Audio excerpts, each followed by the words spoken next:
21 বছর পর টাইগারদের ক্যাঙ্গারু বধ। ডিএলএস মেথডে 86 রানে জয় পেল টিম বাংলাদেশ।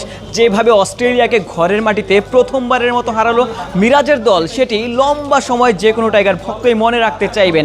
অস্ট্রেলিয়ার মতো খেলেছে টিম বাংলাদেশ। যেভাবে অস্ট্রেলিয়া জিম্বাবুয়েকে পেলেট ফিল্ডিং পজিশন সাজাতো কিংবা বোলিং অ্যাটাকটা করতো, ঠিক একইভাবে নাহিদ রানার ক্ষেত্রে আজকের দিনে একই রকম দৃশ্যপট দেখা গেছে। মিচেল স্টার্ক একটা সময় তামিম ইকবালকে অ্যাটাক করতেন, ঠিক একইভাবে নাহিদ রানা আজকের দিনে প্রতিপক্ষ দলের ক্যাপ্টেনকে অ্যাটাক করেছেন। নাহিদ রানা টেক এবাও 150 কিলোর বেশি গতিতে বোলিং করেছেন আজকের দিনেও, এবং তার ওই স্পেলগুলো রীতিমতো প্রতিপক্ষ দলের ব্যাটারদের বুকে কাঁপন ধরিয়েছে। বাংলাদেশ দল ম্যাচটা জিতেছে 86 রানে। অবিশ্বাস্য ম্যাচ, পুরোটাই যেন প্রথম পর্বে মোসাদ্দেকীয় ম্যাচ হয়েছে। ব্যাটিং করবে যেভাবে তিনি 70 বলে 86 রানের ইনিংস খেলেছেন, যেভাবে 7টা 4 এবং 3টি 6 হাঁকিয়েছেন মোসাদ্দেক।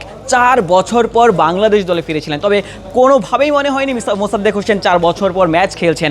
তার ব্যাটিংয়ে যেভাবে তিনি ইনিংসটা সাজিয়েছেন, উপরের দিকে top order batter Najmul Hossain Shanto, Tanzid Tamim 50 হাঁকিয়েছিলেন, তবে এরপর কিন্তু মিডল অর্ডার ব্যাটাররা খুব একটা ভালো খেলছিলেন না।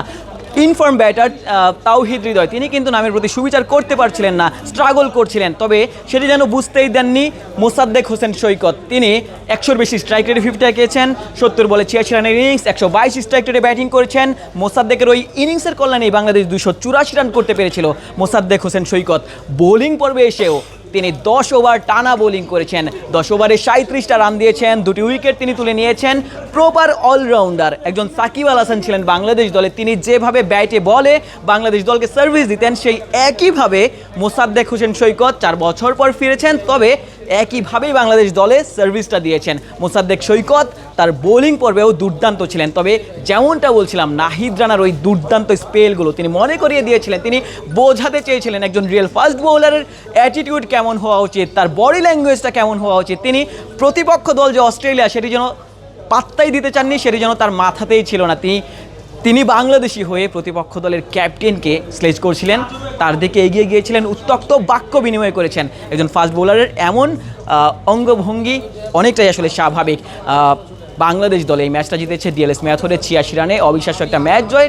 নিজেদের ইতিহাসে অস্ট্রেলিয়াকে বাংলাদেশ মাত্র 2বার হারিয়েছে, সেই কার্ডিফের 2005 সালের সেই অজিবদ, এবং এরপর আজকের দিনে মিরপুরে দ্বিতীয়বারের মতো 21 বছর পর বাংলাদেশ যখন ম্যাচটা জিতলো, বাংলাদেশ সিরিজে যখন এগিয়ে গেল, তখন কিন্তু বাংলাদেশ এই দিনটাও অনেক দিন মনে রাখতে চাইবে। বাংলাদেশ হয়তো বা এই সিরিজে অস্ট্রেলিয়াকে হোয়াইট ওয়াশ করারও সক্ষমতা রাখে। বাংলাদেশের জন্য অবিশ্বাস্য একটি দিন। টাইগাররা এই দিনটি উপভোগ করুন।